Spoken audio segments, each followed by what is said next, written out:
This is part 2 of Job. This is chapter 2.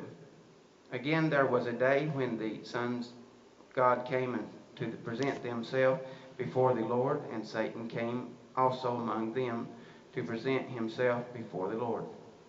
And the Lord said unto Satan, From whence comest thou? And Satan answered the Lord and said, From going to and fro through the earth, and from walking down in it, up and down in it. And the Lord said unto Satan, Hast thou considered my servant Job, that there is none like unto him, a perfect and an upright man, one that feareth God, and escheweth evil? And still he holdeth fast his integrity all throughout. Thou movest me again him, thou to destroy him without cause.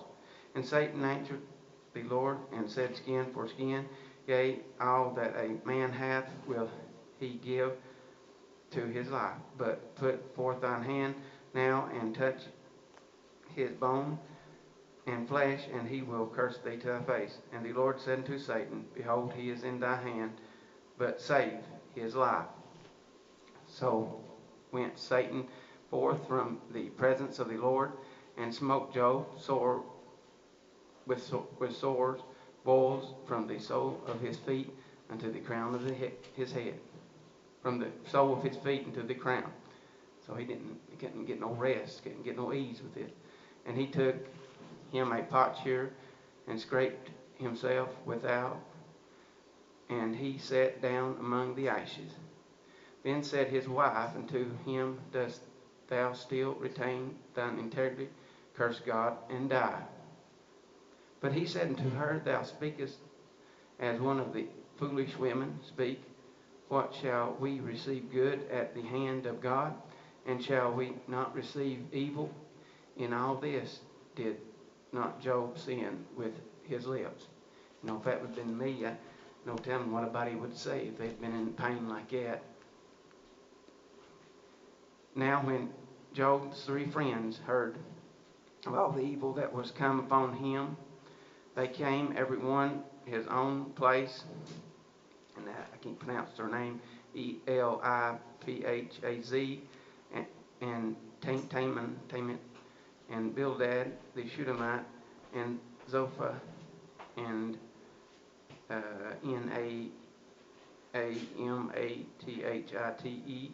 for they had made an appointment together to comfort him. And when they lifted up their eyes afar off, and knew him not, they lifted up their voice and wept, and they rent their every one mantle, and sprinkled dust upon their heads toward heaven. So they sat down with him upon the ground 7 days and 7 nights, and none spoke a word unto him, for they saw that his grief was very great.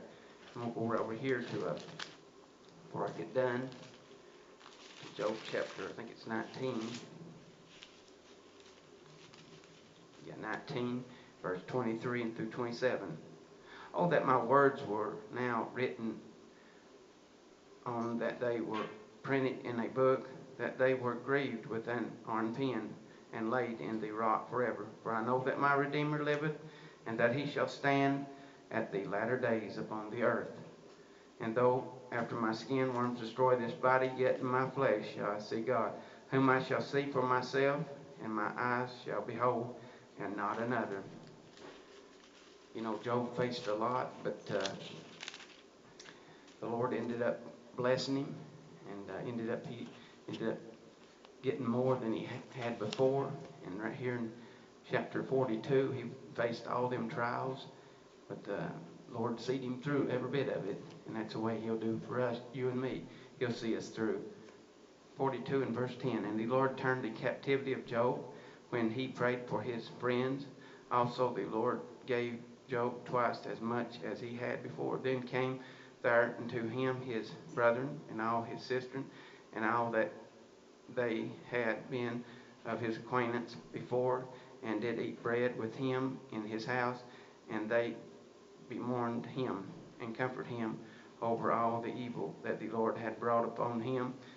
Every man also gave him a piece of money, and every one a earring of gold.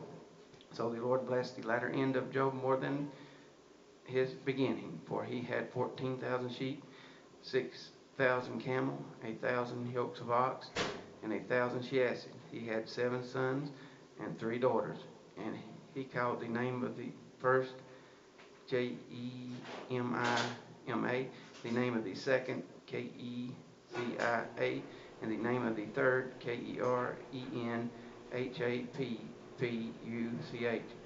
And in all the land were no woman found so fair as the daughters of Job, and their father gave them inheritance among their brethren. After this, Job lived 140 years, and saw his sons and his sons' sons, even to the 4th generation. So Job died, being an old and full of days.